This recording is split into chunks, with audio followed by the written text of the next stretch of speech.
el origen del universo y hacia dónde nos dirigimos.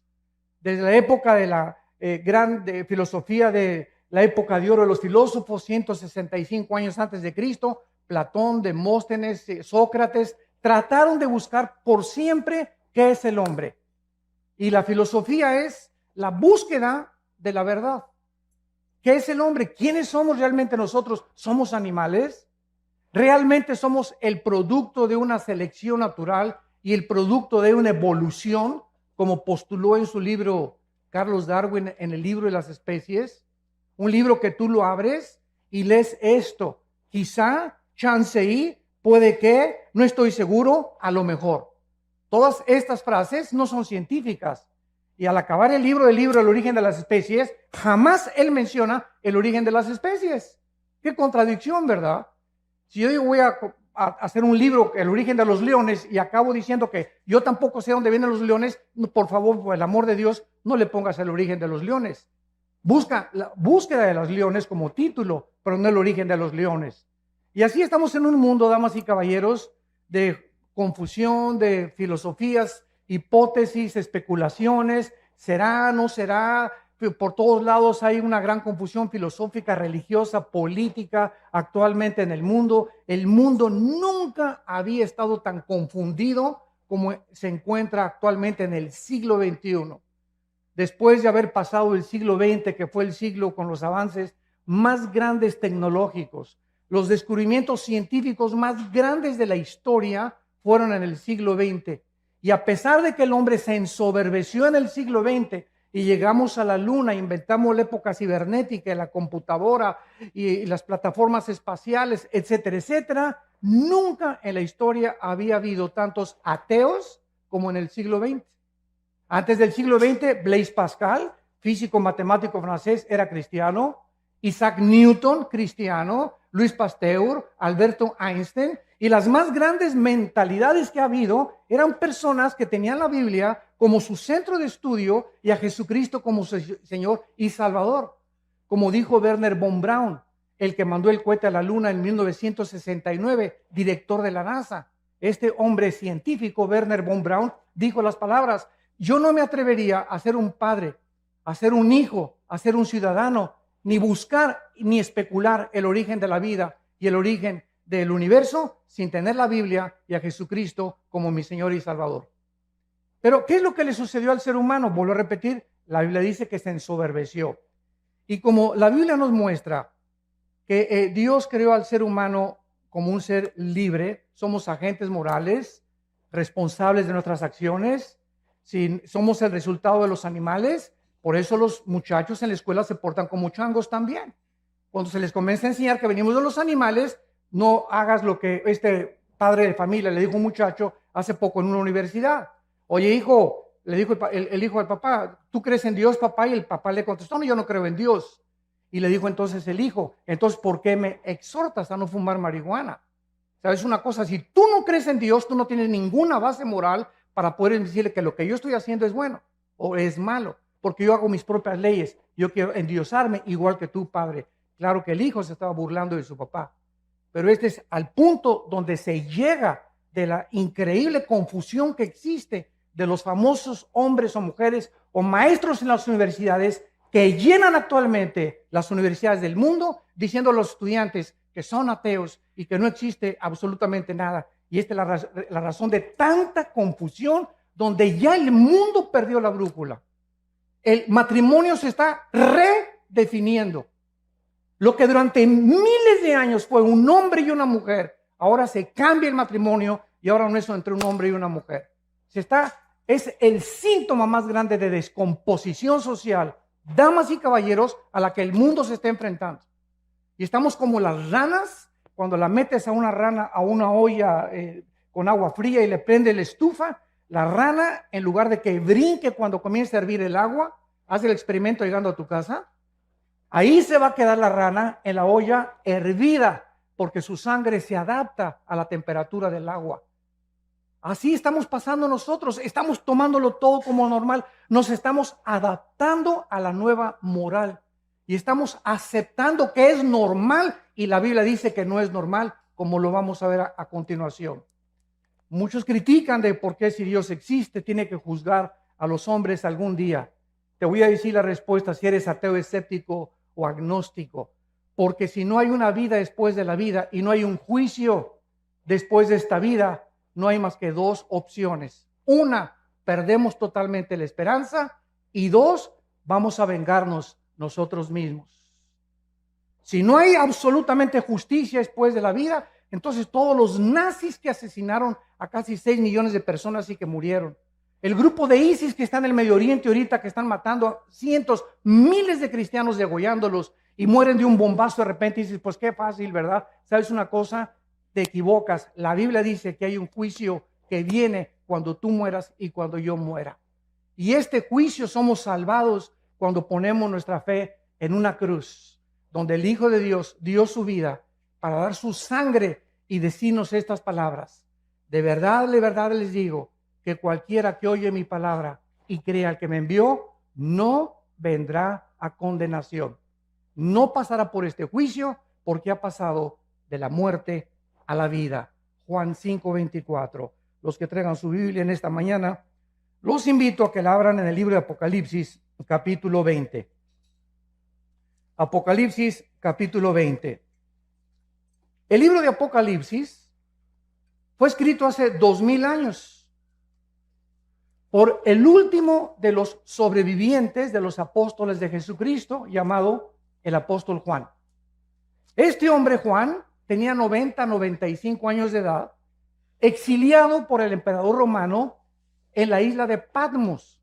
Si tú vas a Europa o vas al mar Egeo, vas a encontrar que todavía está la isla de Patmos y se encuentra todavía el lugar donde el apóstol Juan estuvo exiliado por el emperador romano.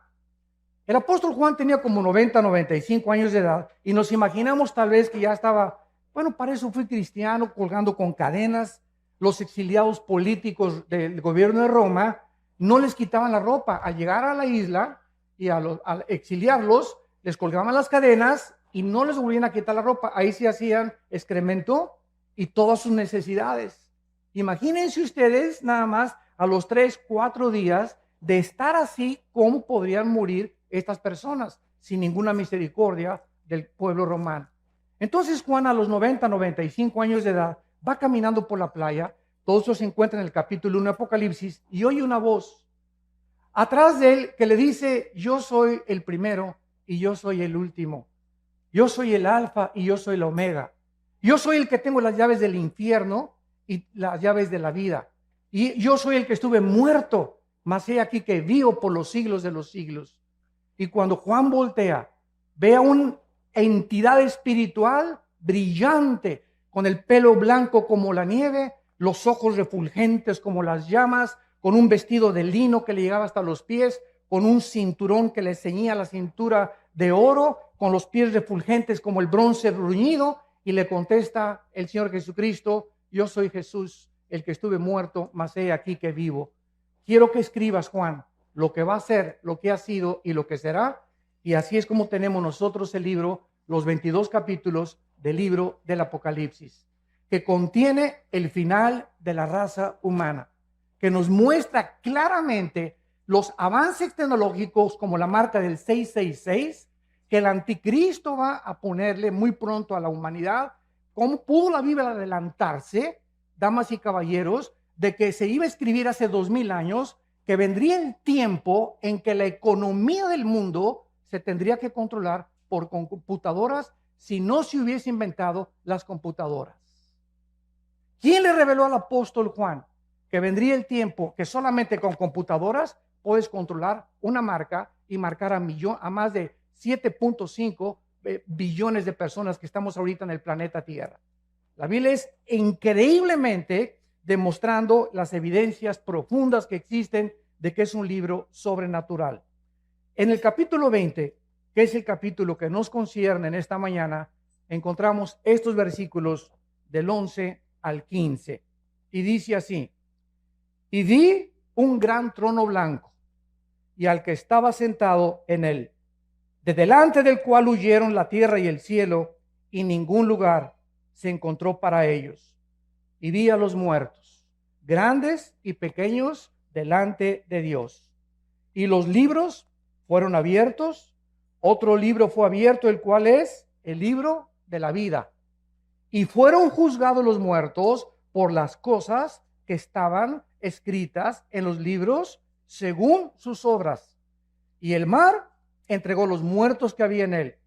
La muerte y el Hades entregaron los muertos que había en ellos y fueron juzgados cada uno según sus obras. Y la muerte y el Hades fueron lanzados al lago de fuego. Esta es la muerte segunda, y el que no se halló inscrito en el libro de la vida fue lanzado al lago de fuego. Vemos nosotros que por causa de que no fuimos el resultado de una evolución, ni venimos de los animales, la Biblia nos muestra que somos criaturas racionales, agentes morales, responsables de todas las decisiones, pensamientos y palabras que hayamos hecho mientras estábamos vivos. Y por esta razón, por ser agentes morales libres, Dios nos tiene que juzgar. Porque si no hubiera un juicio y Dios no fuera el legislador de la moral, sería un monstruo de Dios. Muchas personas dicen, ¿cómo es posible que Dios haya creado el universo? Y si Dios es Dios, las clásicas preguntas de los ateos. ¿Por qué hay maldad? ¿Por qué si Dios tiene el poder de destruir al diablo, no lo destruye una vez? Y te contesto porque acabaría primero contigo. Entonces, ¿por qué estas preguntas? Simplemente porque no conocen las respuestas que están en la Biblia. Y quieren estas personas abarcar la mente de un ser completamente incomprensible, que sus pensamientos no son nuestros pensamientos, ni los caminos de Dios, ni la forma como Él actúa como tú y como yo, que tenemos cerebros de caracol, comparados con la grandiosidad, la majestuosidad y el poder infinito de Dios. Y nos ponemos con la soberbia de creer y pedirle cuentas a Dios. Y por esto y por aquello, y por esto y por aquello, que es la base del ateísmo y de la filosofía del ateísmo.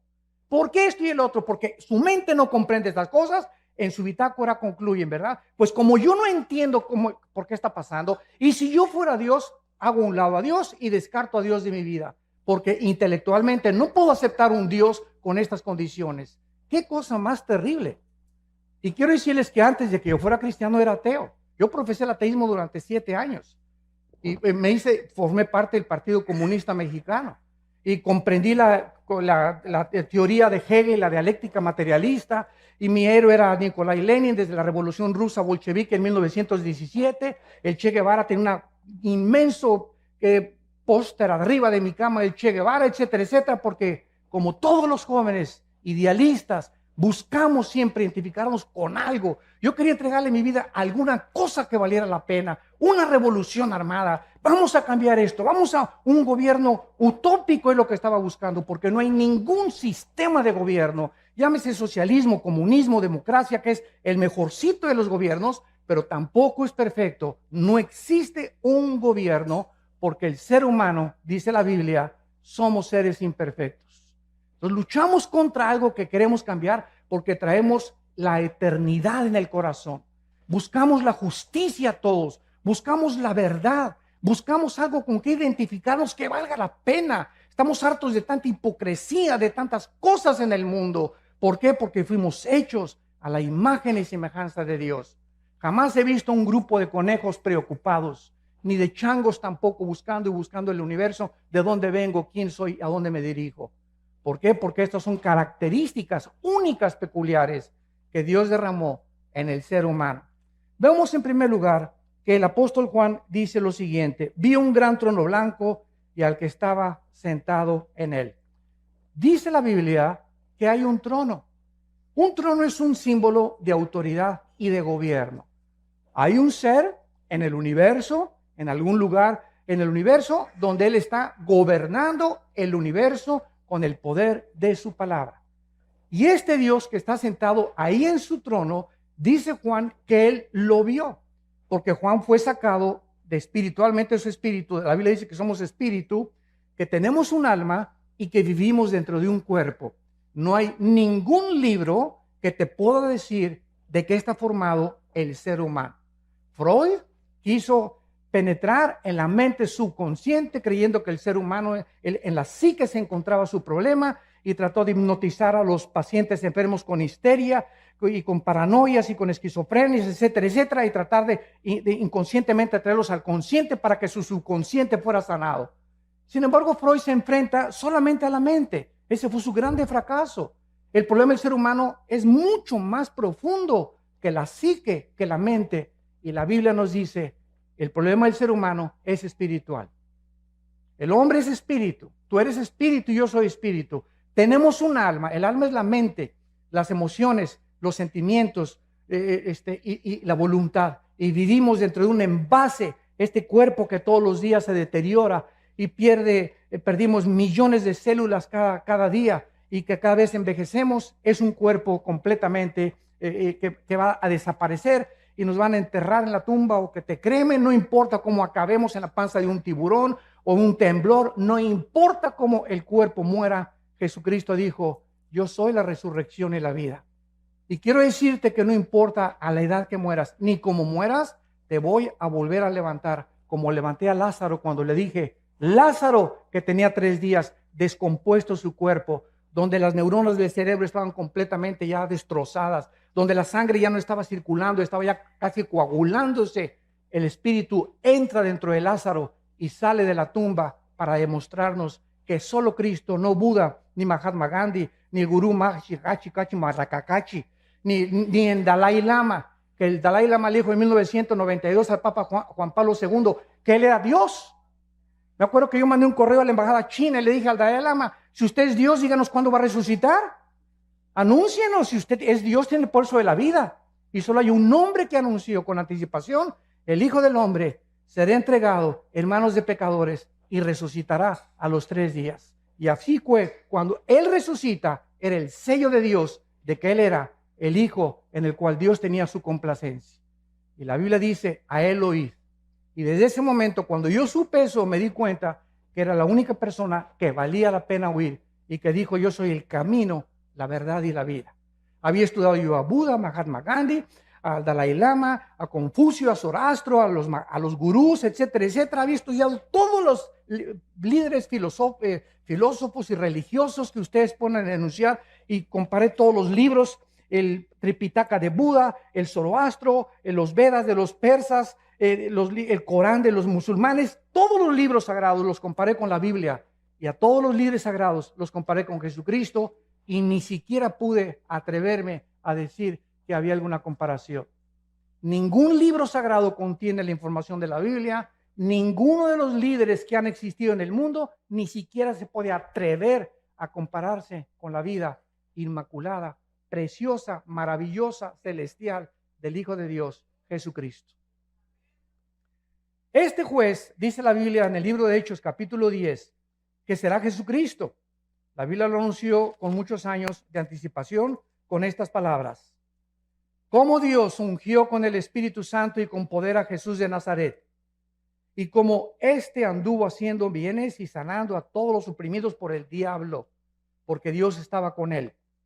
Y nos mandó que predicáramos al pueblo y testificáramos que Él es el que Dios ha puesto por juez de vivos y de muertos. De este dan testimonio todos los profetas, que todos los que en Él creen reciban perdón de pecados por su nombre. Este hombre que vio Juan en el trono era Jesucristo. Ese Cristo que murió entre 2 ladrones, crucificado, ensangrentados de los pies a la cabeza. Dice Isaías 52 que cualquiera que hubiera visto a Cristo era un guiñapo humano, era un monstruo en la cruz que ni siquiera su madre, la Virgen María, lo podría reconocer. ¿De qué forma los romanos, que eran expertos en la tortura y en la crucifixión, deformaban completamente? Eran pedazos de carne los que colgaban ya en la cruz, de todos los latigazos y toda la tortura que ejecutaban antes de llevarlos a lo máximo de crueldad que el ser humano puede imaginarse. Y este hombre, Jesucristo, nos da la respuesta. ¿Cómo es posible que el Hijo de Dios, el creador del universo, que nació de una Virgen María, que nació en un pesebre, que vivió durante toda su vida enseñándoles a 12 hombres, nosotros hayamos hecho esto con el máximo creador del universo? ¿por qué Cristo estaba como estaba en la cruz? Y la respuesta nos da la Biblia, porque eso es lo que el pecado nos hace y nos convierte. El pecado nos convierte en monstruos. Es el pecado la razón, no es Dios, de tanta envidia, de tanta amargura, de tanto odio del ser humano, de tantos robos, de tanta violencia. Es el pecado. Tenemos una naturaleza contradictoria.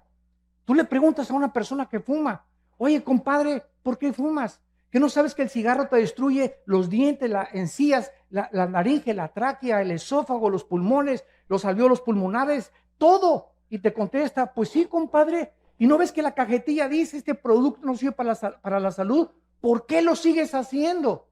¿Qué te contesta esa persona? Pues no, chepo, porque me gusta. Oye, ¿por qué te emborrachas? ¿No sabes que te vas a destruir el hígado y que el alcohol acaba con tu vida? ¿Por qué lo haces? Porque la Biblia tiene razón. Somos autodestructivos. Somos autodestructivos. Es increíble cómo nos envenenamos con tantas cosas, con drogas, con cigarros, con alcohol. ¿Por qué lo hacemos? Porque dice Romanos 7, el mal que quiero no lo hago. Sí, no, el bien que quiero no lo puedo hacer. Entonces, cuando me propongo hacer el bien, encuentro, dice Pablo, algo dentro de mi naturaleza que me lleva contrario a la ley del Espíritu y hago las cosas que yo no quiero hacer.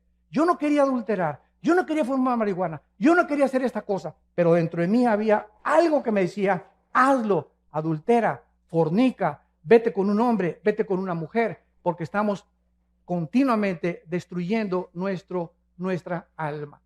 El diagnóstico de la Biblia, no cabe duda que es la pura verdad. A continuación, en nuestro pasaje en Apocalipsis, dice lo siguiente: vi un gran trono blanco y al que estaba sentado en él, que es Jesucristo, delante del cual huyeron la tierra y el cielo, y ningún lugar se encontró para ellos. ¿Cuándo será este juicio?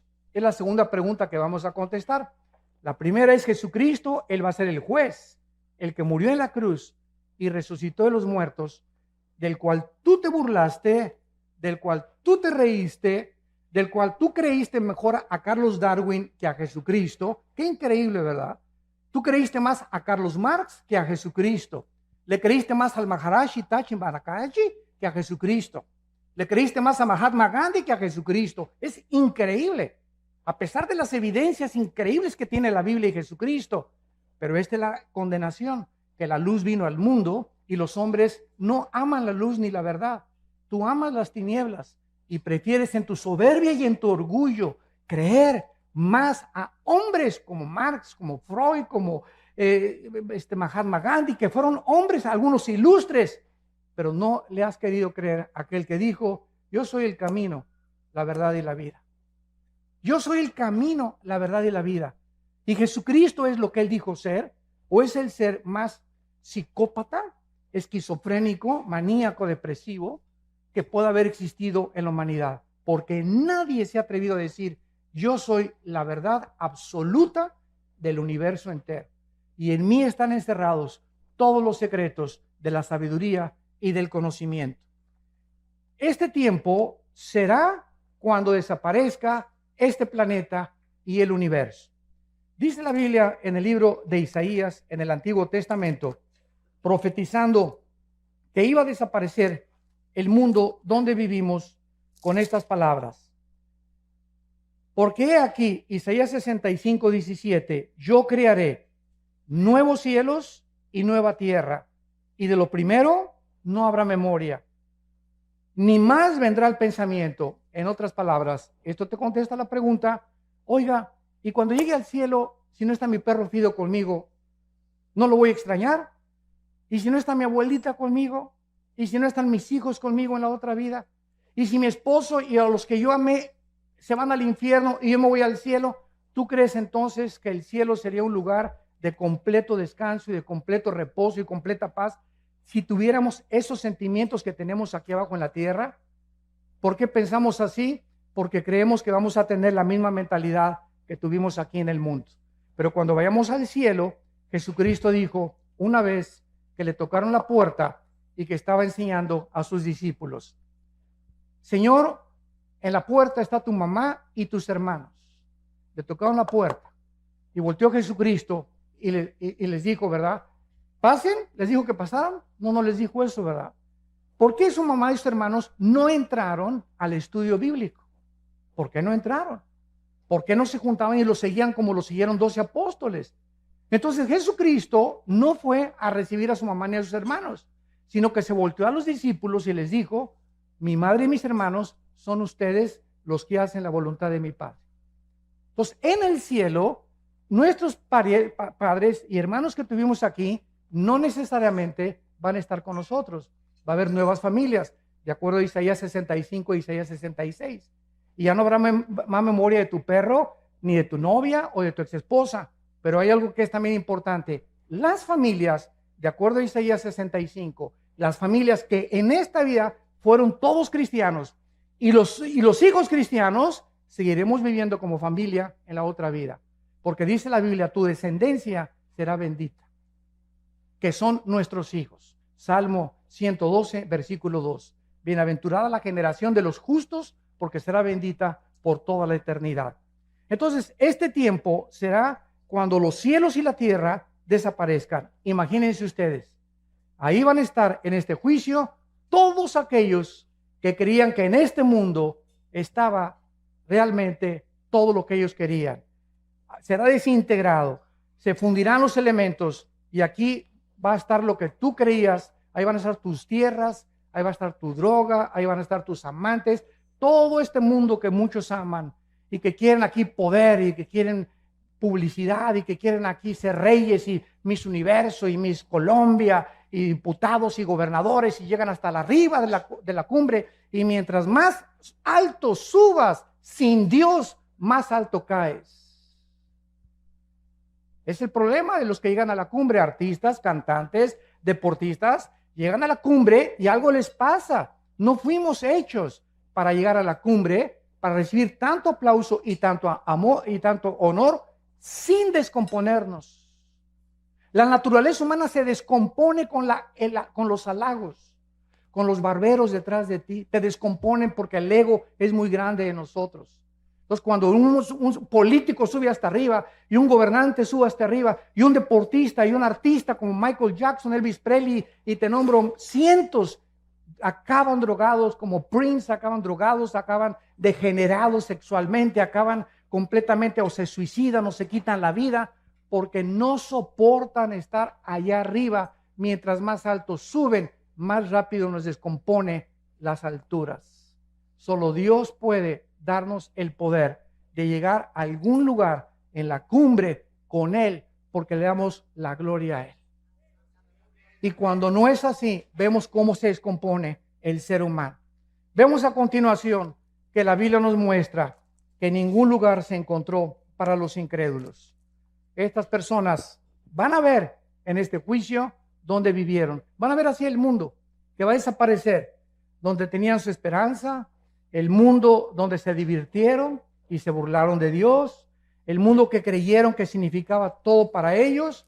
De repente, así como una burbuja de jabón, será completamente deshecho. Dice Marcos 8:34 que Jesucristo le dijo a la gente, todo el que quiera salvar su vida la va a perder, y el que pierda su vida por causa de mí y del evangelio la salvará. Porque ¿qué aprovechará el hombre si ganara el mundo y perdiere su alma? ¿De qué te sirve haber llegado a Miss Guerrero, gobernador de Guerrero, senador, diputado, presidente de la República? Dime lo que tú quieras. O haber tenido los millones que tú quieres, que crees que en el dinero se encuentra la felicidad. ¿De qué te sirve la intelectualidad o el conocimiento al que has llegado, sabiendo que mientras más sabes, menos sabes? Y más nos falta por conocer. Nada nos puede satisfacer en esta vida. Todo es vanidad de vanidades. Todo es vacío sin Dios. Nada tiene ningún propósito sin Dios, porque fuimos creados para Él. Fuimos creados para tener comunión con Él, damas y caballeros. Entendámoslo. Cualquier otra cosa siempre te dejará vacía tu alma. Vas a llegar donde tú creíste que querías llegar. Y después de eso te das cuenta que sigues vacío. Como dijo un expresidente de México, a los 65 años de edad, un año antes de morir. Como lo acaba de decir uno de los millonarios más grandes de México, que murió su esposa. Soy el hombre más vacío, más triste y no necesito nada de lo que tengo porque siento que algo me dice en mi vida que necesito a Dios. Y unos llegan a los 70 años a Dios, otros a los 80, gracias a Dios, pero ¿por qué tienes que llegar a esa edad sin darte cuenta que fuimos creados para encontrar a Dios?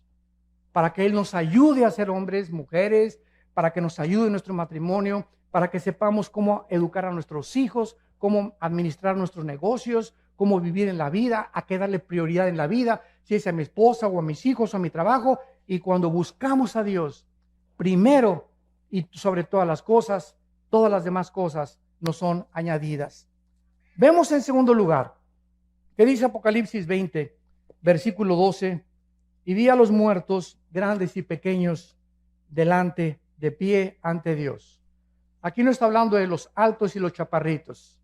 Cuando dice los grandes y los pequeños, está hablando que en este juicio estarán los grandes, o sea, los gobernantes, todos los presidentes que han existido en la historia, todos los dictadores que han existido en la historia, Hussein, Benito Mussolini, José Stalin, Hitler, etcétera, etcétera. Todos estos grandes hombres gobernantes, reyes, magnates, millonarios, que abusaron de su autoridad, que abusaron del pueblo, que explotaron a las naciones y a los pueblos, que fueron déspotas y tiranos, serán juzgados, dice la Biblia.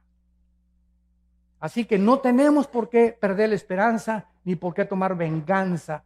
Dios ha establecido un día en el que ha de juzgar a los vivos y a los muertos.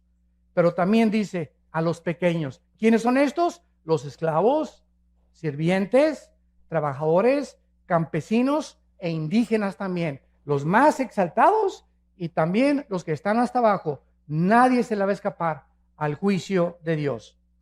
Ahora, ¿sobre qué base va a juzgar Dios tu vida y mi vida? Dice el versículo 12, y fueron abiertos los libros. Y el libro de la vida, y fueron juzgados los muertos por las cosas que estaban escritas en los libros según sus obras. La Biblia dice que cuando una persona nace en este mundo, desde Adán y Eva, todos los nombres de todas las personas, desde Adán y Eva, están escritos en un libro. Hay el libro de la vida y el libro de la vida del Cordero. Son dos completamente diferentes. Y el otro libro, que es el de los registros que vamos a ver.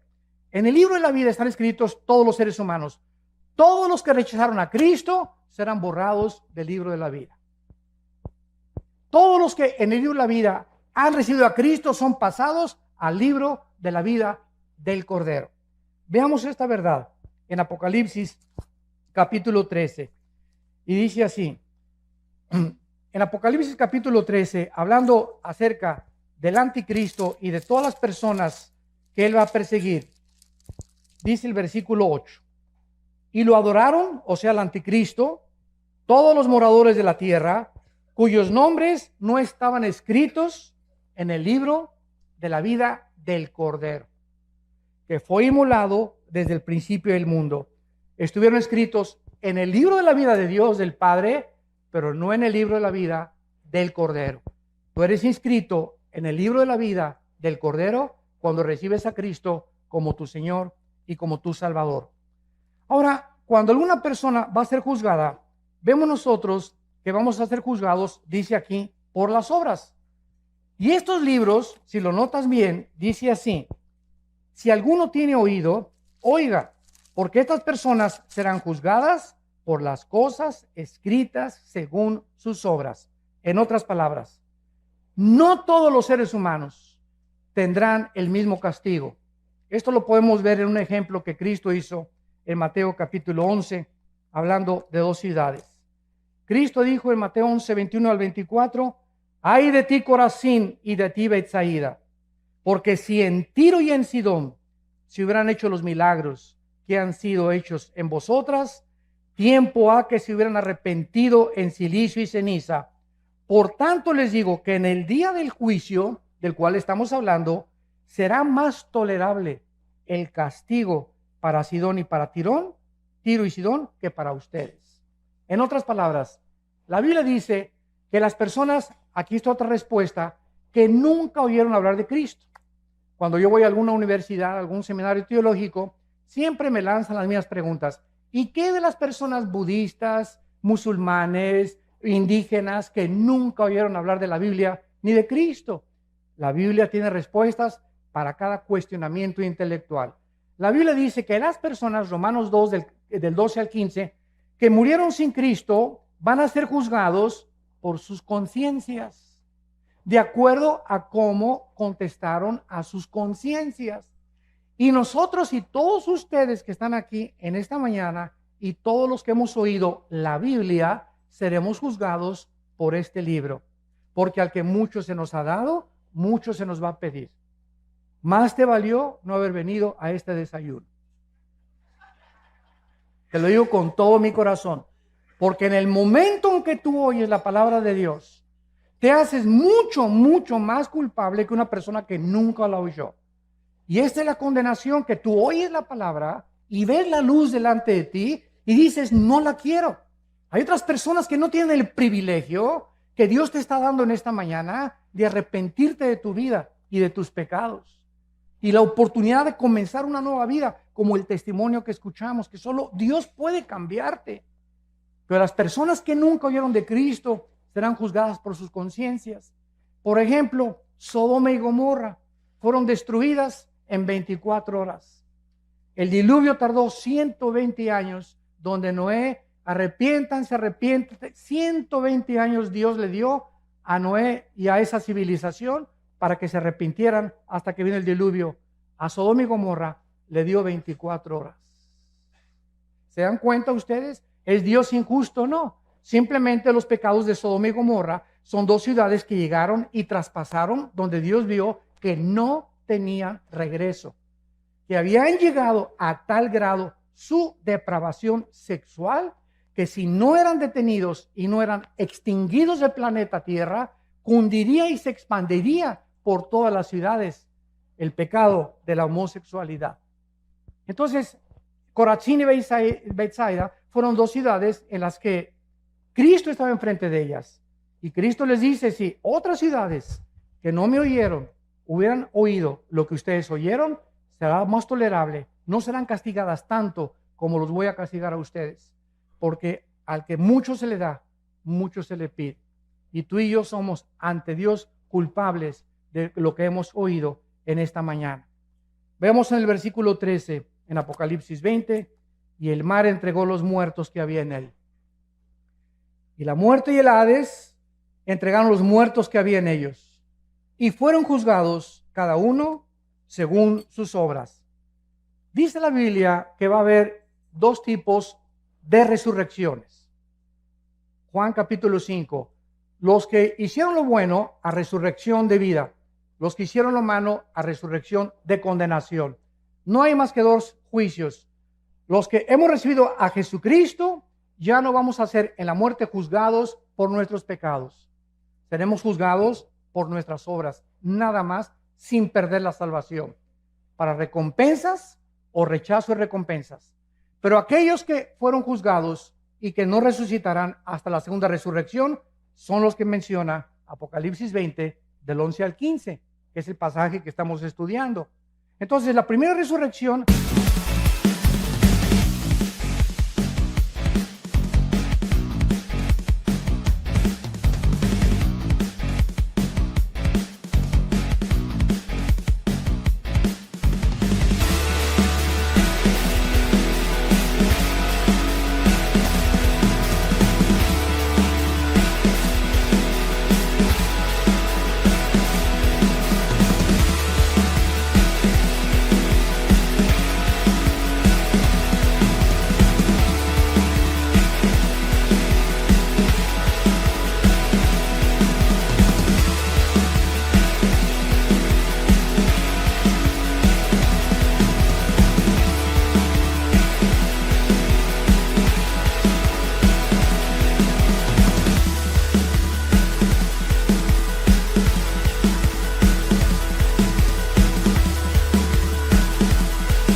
tiene varias resurrecciones.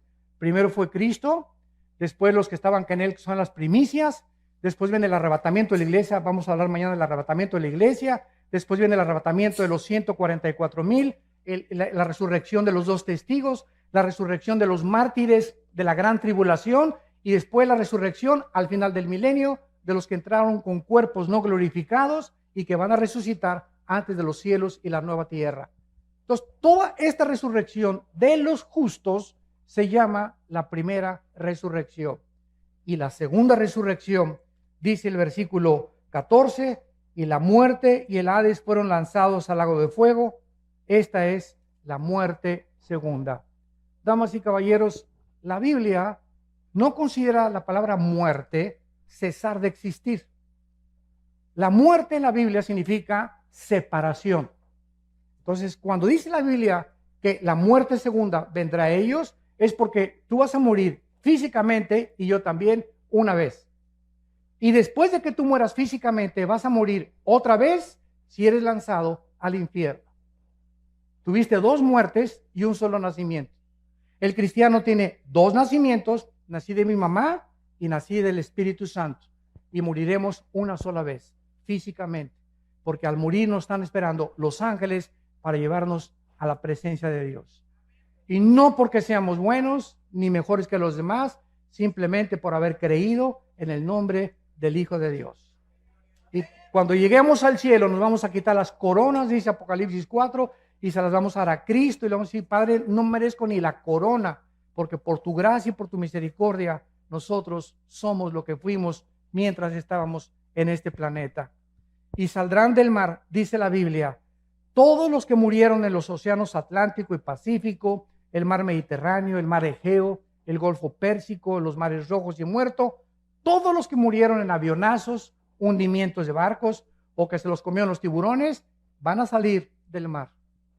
Y los demás saldrán del centro de la tierra, y dice, y la muerte y el Hades fueron resucitados y entregados a ellos y juzgados por sus obras. ¿Qué es el Hades?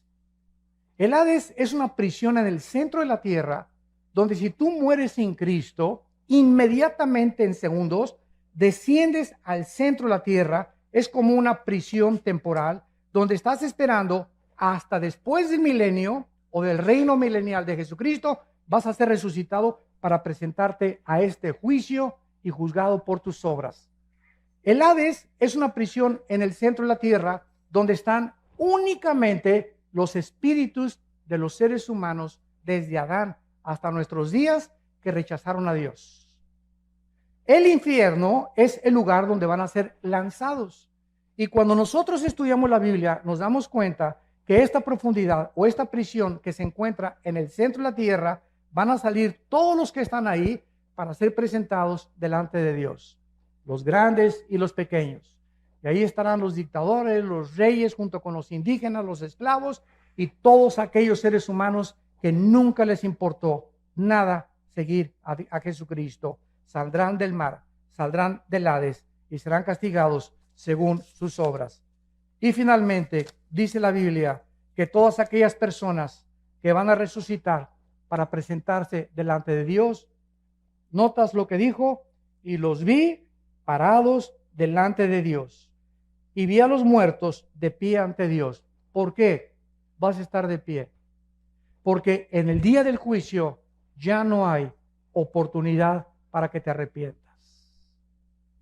Ya nadie va a caer de rodillas: Señor Jesucito, perdóname por el amor de Dios, y sacar tu estampita de Santa Deo, ¿verdad, Señor? Pero nada, se acabó ya, ni agua bendita, ni escapulario, ni gritos, ni Ave María, ni santos, no va a haber nada absolutamente en ese momento. Estás dispuesto ya para ser lanzado y no es un momento de arrepentirse, simplemente Dios va a demostrar en este juicio, escuchen esto, que Él es lo suficientemente justo para decirte: yo no te quise lanzar al infierno. Como me dijo una señora hace mucho tiempo: ay, señor Alducin, fíjese que pues yo creo que Dios es peace and love, y todos algún día nos vamos a ir al cielo. Dios no manda a nadie al infierno. Dije: doña Chola, amén, amén y amén.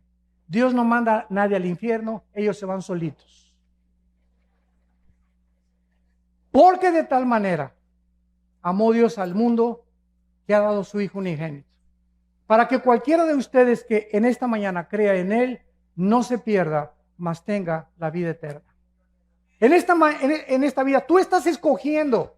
Al decirle no a Dios, tú estás determinando. Eres un ser moral libre.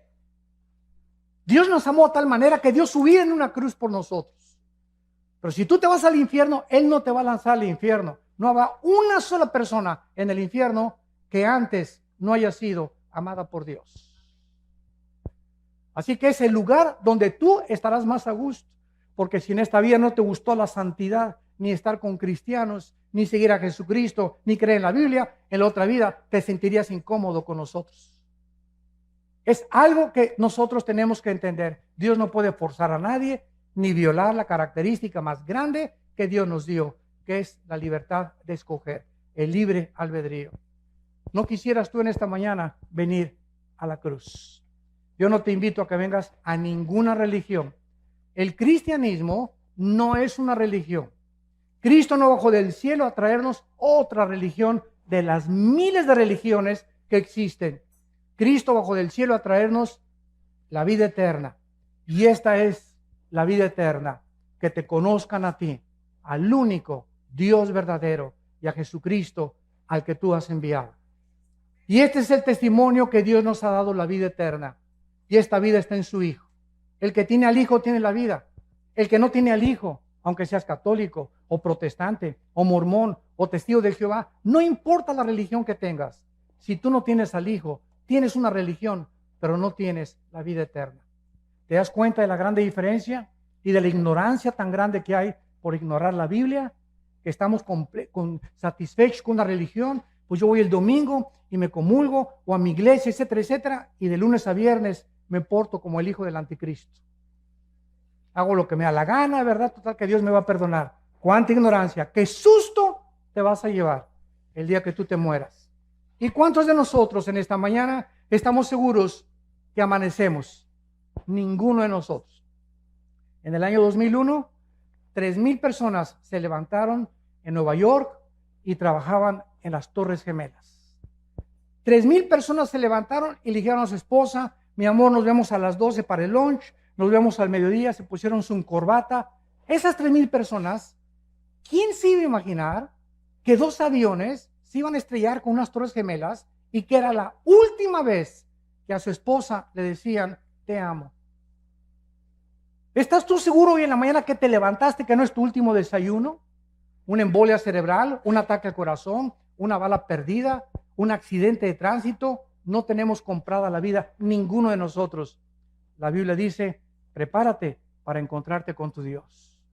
Prepárate, porque nuestra vida está en un hilo y nunca nadie sabe cuándo Dios nos llama a presentar cuentas. ¿Estás tú preparado? Esta oportunidad te la da Dios hoy en la mañana, en su misericordia, y porque Él te dice te amo, te amo, te amo. No quiero que te pierdas. Tengo un programa mucho mejor que el que tú te imaginas para tu vida. Mis pensamientos para ti son de paz y de esperanza, para darte el fin que tú anhelas, para que tú entiendas mi amor, que di mi vida en una cruz, para que cualquier cosa que me pidas, yo te la voy a conceder. Este es el amor de Dios, que siendo pecadores, Cristo da su vida por nosotros. Los invito a muchos de ustedes en esta mañana que inviten a Jesucristo a su vida, que te arrepientas de tus pecados y que en esta mañana te enfrentes con la realidad que en el día que tú mueras, inmediatamente esté establecido el juicio. No habrá ninguna oportunidad, no hay reencarnación, no hay purgatorio, no hay más que cielo e infierno, de acuerdo a la Biblia. ¿Qué escoges tú en esta mañana? La vida. Escoge la vida para que Dios te bendiga y puedas algún día darle gracias a Dios que no te equivocaste esta mañana al venir a este desayuno y a decirle al Señor Jesucristo: entra a mi vida, Señor, te necesito como mi Señor y Salvador. Les pido que inclinen sus cabezas por unos segundos. Y así, con tu rostro inclinado, en esta mañana, en la que no es coincidencia que hayas venido, sino que Dios, en su infinito amor y misericordia, te ha traído por invitación de amistades, o a lo mejor viniste por curiosidad.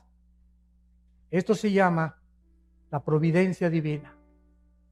Que Dios te ama y te está llamando. Y tal vez muchos de ustedes en este momento ha sido la última vez que Dios le está llamando. Si oyes su voz, no te endurezcas. Hoy es el día aceptable. Hoy es el día de tu salvación. Ven a la cruz. Abraza la cruz, donde tus pecados y mis pecados fueron puestos en el Hijo de Dios, para que con su sangre pudiéramos nosotros ser lavados, purificados y santificados, gracias a lo que Él hizo en nuestro lugar, en esa cruz. ¿Qué tengo que hacer?, me preguntarás, para que en este momento yo pueda arreglar mi condición.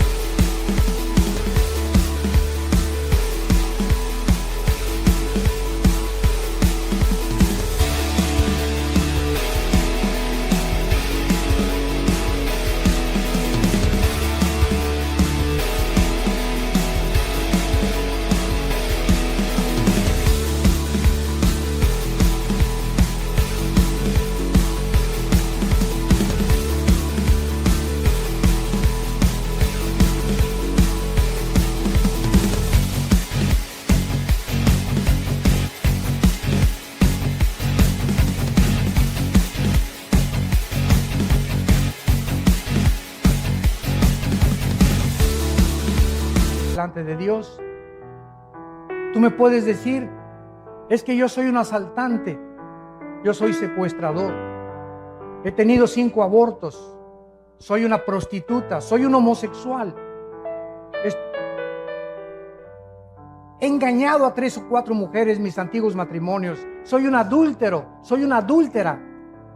Y la Biblia te contesta: si tus pecados fueren tan negros como el carbón, como la blanca lana vendrán a ser.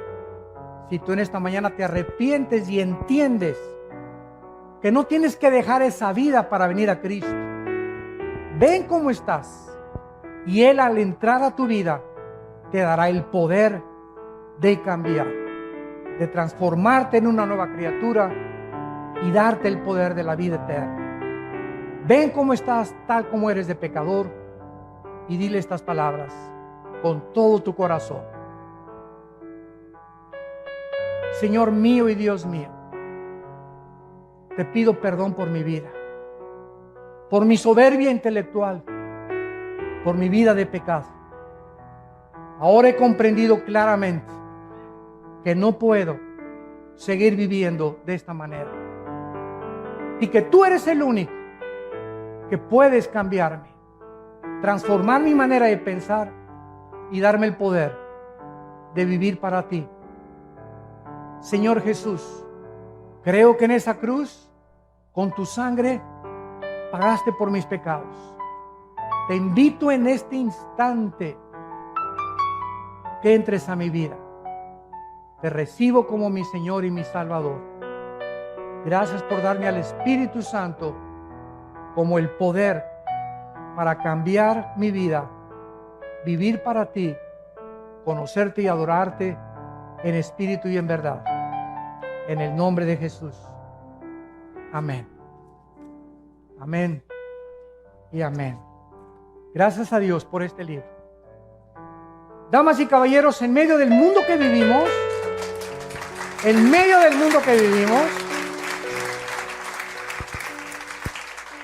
es la única luz. Tantas filosofías y tantos rollos y tantas cosas, es la única luz que hay en la Biblia. El libro más antiguo que Dios nos dejó, el manual de la vida. Y aquí lo tenemos. No tenemos por qué vivir confundidos, ni ansiosos, ni estresados, ni preocupados, ni atemorizados por el futuro. ¿Y si se muere mi esposo, qué voy a hacer? ¿Y si se mueren mis hijos? ¿Y si se va esto? ¿Y si aquello pasa? Tenemos a Dios con nosotros. Y nunca nos dejará y nunca nos abandonará. y ha prometido estar con nosotros hasta el fin del mundo. ¿Por qué vivimos entonces como vivimos? Porque no le creemos. Y en esta mañana todos ustedes que han hecho esta oración por primera vez, nos gustaría conocerlos, bendecirlos, y les pido, si tú hiciste esta oración en esta mañana, ahí desde tu lugar, ponte de pie. Párense los que hicieron esta oración por primera vez. Mira cuánta gente, que Dios los bendiga. Gracias, que Dios los bendiga, que Dios los bendiga. Gracias a Dios. Gracias, Señor. Gracias, Padre. Gracias, Señor. Gracias, Señor. Gracias, Padre. Gracias. Muchísima gente. Más de la mitad de los asistentes han venido a la cruz. Gracias a Dios. Se pueden sentar. Bienaventurados los pobres en espíritu, porque ustedes verán a Dios. Dichosos y felices ustedes los que en esta mañana han llorado o han derramado lágrimas por sus pecados. Dichosos y felices ustedes los misericordiosos, los que tienen compasión de la gente, los que no ven a la gente como instrumentos para tus intereses, ni para ser usados como cosas y objetos. Dichosos y felices cuando te persigan, cuando se burlen de ti por ser cristiano o cristiana. No te amilanes ni te amedrentes, al contrario, crécete como los toros al castigo. Anímate, porque es una señal que el Espíritu Santo está sobre tu vida. Y dichosos y felices todos ustedes, los que en esta mañana han venido a la cruz, han aceptado a Jesucristo como su Salvador, porque saldrán por esa puerta y nunca podrás darte cuenta el cambio tan grande que desde este mismo día vas a comenzar a experimentar. Habrá una paz que no conocías en tu vida que va a comenzar a llenar tu corazón y te va a decir: todo está tranquilo, tengo el mundo bajo mi control, búscame con todo tu corazón y tendrás esa paz que sobrepasa todo el entendimiento. Que Dios los bendiga y que tengan mucha paz.